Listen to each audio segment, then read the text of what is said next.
to the guard and the gardener. The steel door slammed shut with a finality that echoed through Maya's bones, a sound she had heard 1,000 times before but never quite gotten used to. As a correctional officer at Riverside Women's Facility, she had learned to build walls around her heart, just as impenetrable as the ones surrounding the prison yard, to see the women in orange jumpsuits as numbers and case files rather than human beings with stories that could break you if you let them in. But on a humid Tuesday morning in August, when she was assigned to supervise the prison garden program, everything she thought she knew about survival behind bars began to unravel because of a woman with dirt under her, fingernails and hope in her eyes that shouldn't have existed, in a place designed to crush it. Her name was Iris, and she had been at Riverside for 3 years of a 7-year sentence for a crime she committed while trying to protect someone she loved, a sister caught in the crossfire of an abusive relationship that spiraled into violence. Maya learned this not from Iris's file, which she tried desperately not to read too closely, but from the way the other inmates spoke about her, their voices softening when they mentioned how Iris had taken the fall, how she had pleaded guilty to spare her sister from losing custody of her children. The garden was Iris's sanctuary, a small plot of earth where she coaxed tomatoes and herbs and flowers into existence despite the hostile environment. And watching her work became the highlight of Maya's shifts, though she would never admit it, not even to herself in those early weeks, when admiration was all she allowed herself to feel. Maya was 32 years old and had spent the better part of a decade convincing herself that she was fine being alone, that the complications of love and vulnerability were luxuries she couldn't afford in a job that demanded strength and emotional distance. She had dated a few men over the years, relationships that felt like going through the motions, and she had pushed down the feelings that sometimes surfaced when she watched certain women, telling herself it was just admiration or friendship or nothing at all. But Iris made those buried feelings impossible to ignore. There was something magnetic about the way she moved through the world, her grace undiminished by prison scrubs, her kindness unbroken by the harsh realities of incarceration. She spoke to the plants as she tended them, soft words of encouragement that made Maya wonder when anyone had last spoken to Iris with such gentleness. The first real conversation between them happened on a September morning, when Maya found Iris crying silently in the garden, tears streaming down her face as she clutched a letter from her sister. The children were struggling, her sister wrote, and visiting was becoming harder with the distance and the cost and the weight of explaining to 3 young kids why their aunt lived in a place surrounded by razor wire.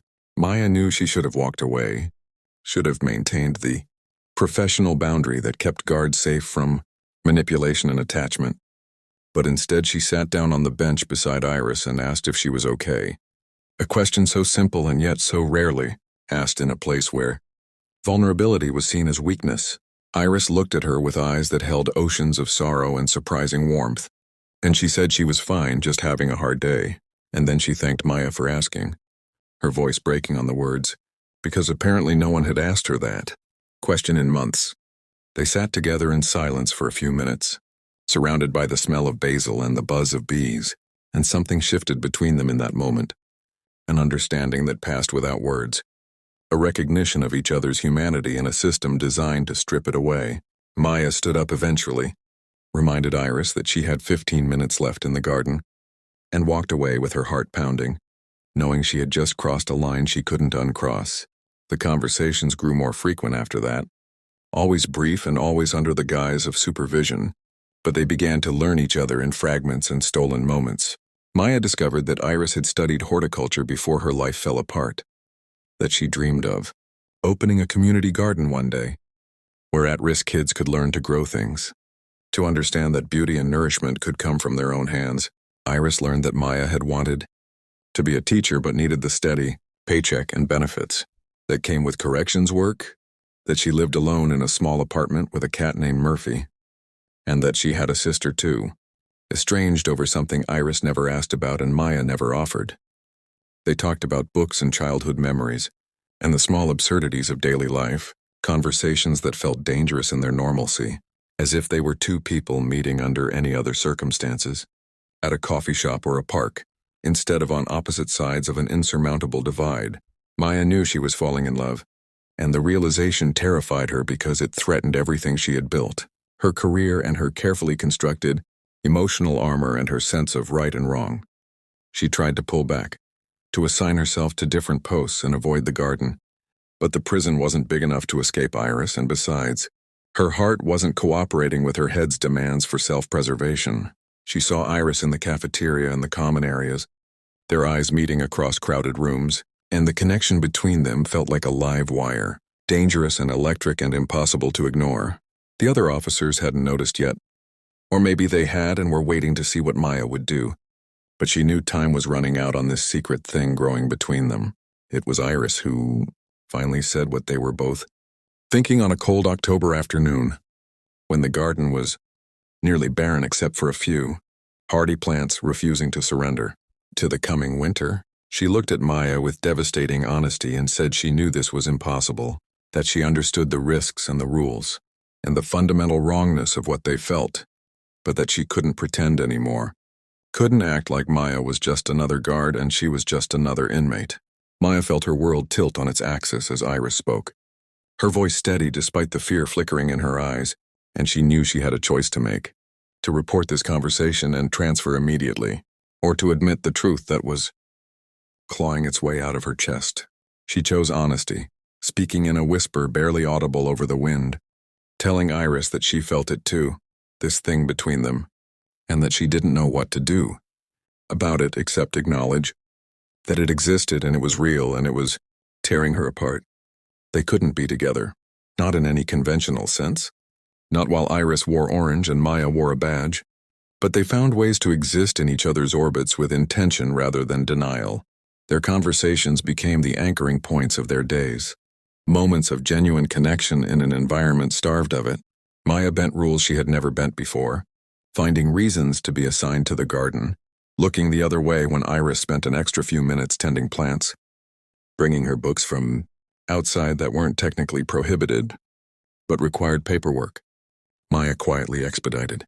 She knew she was compromising her integrity, but it felt less like corruption and more like choosing humanity over bureaucracy, like insisting that the system's rules couldn't dictate the capacity of her heart. The winter was brutal in ways that had nothing to do with weather. Iris's sister stopped visiting, overwhelmed by her own struggles, and the loss of that connection sent Iris into a depression that worried Maya constantly. She watched helplessly as the light dimmed in Iris's eyes, as she went through the motions of daily prison life with mechanical indifference. Maya wanted to hold her, to promise that things would get better, but she couldn't even touch her hand without risking discovery and consequences that would destroy them both. She did what she could, leaving books with encouraging notes tucked inside, making sure Iris got assigned to garden cleanup even when the ground was frozen, creating small opportunities for Iris to have space and air and something resembling peace. The breakthrough came in early spring when Maya helped Iris draft a letter to her sister, not offering to send it through unauthorized channels but simply sitting with her during a break and helping her find the right words to express love and understanding and forgiveness. The letter worked, opening a dialogue that had been severed, and when Iris received a response weeks later with photos of her nieces and nephew and promises of visits, she looked at Maya with gratitude so profound it made Maya's chest ache.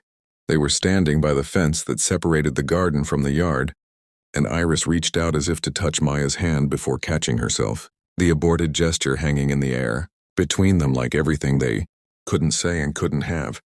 Maya knew she couldn't do this job forever, not while loving someone on the other side of the bars, and she began quietly planning an exit strategy, looking into teaching positions and other work that wouldn't feel like a betrayal of everything she had discovered about herself. She told Iris about her plans during a conversation in May, when the garden was exploding with new growth and possibility, and Iris listened with tears in her eyes, understanding what Maya was offering, the promise that this wasn't forever, that there might be a future where they could explore what existed between them without the prison walls, defining the boundaries of their love. If this story has touched your heart, if you believe in the power of love to exist even in the most unlikely places, Please take a moment to like this video and share it with someone who needs to be reminded that human connection can flourish anywhere. Your support means everything and helps these stories reach people who need them most. The hardest part was the waiting, knowing that Iris had years left on her sentence and that Maya's departure from the prison wouldn't change the fundamental reality of Iris's incarceration. But they made promises anyway.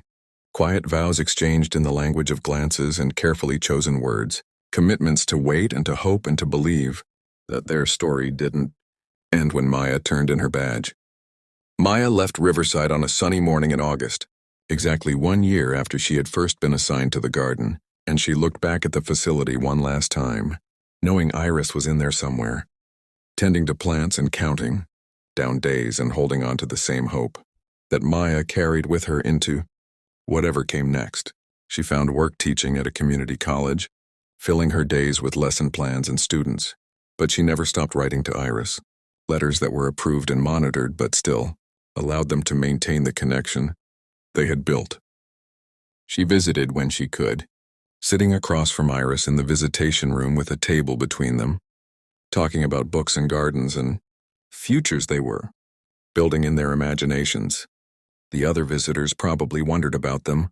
Two women who looked at each other with such intensity, such obvious love, but Maya had stopped caring what people thought, had learned that some things were worth the judgment and the questions and the complications. Please take a moment to comment below and share what this story made you feel, how it reminded you that love recognizes no boundaries, not even the ones built from concrete and steel. 4 years after Maya left the prison, she was waiting outside the gates when Iris walked out into freedom.